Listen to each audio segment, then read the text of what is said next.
আমার এই পেশেন্ট আমার কাছে এসেছিলেন তার মাড়ির একটি দাঁতে প্রচন্ড ব্যথা নিয়ে। আমি ওরাল এক্সামিন করে দেখলাম উনার দাঁতে বিশাল বড় গর্ত হয়ে গেছে, সাথে দাঁতের 1/3 টোটালি ভেঙে গেছে।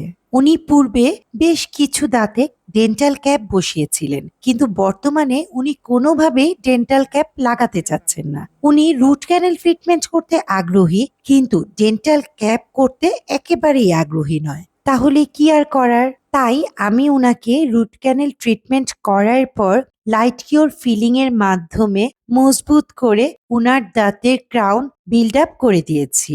উনি তো মহা খুশি, আলহামদুলিল্লাহ। না সিরিয়াসলি কেমন হয়েছে বলেন? অনেক সুন্দর ছিল অনেক। আলহামদুলিল্লাহ অনেক সুন্দর হয়েছে, বোঝাই যাচ্ছে না না, যে ডাক্তারদের ছিল। আর রিপোর্টটা দেখলে আরো মজা হবে। দেখাও পায় না, খুব সুন্দর হয়েছে। আল্লাহ আপনাকে বাঁচাই। আজ এই পর্যন্তই। সবার সুস্থতা কামনা করে আল্লাহ হাফেজ।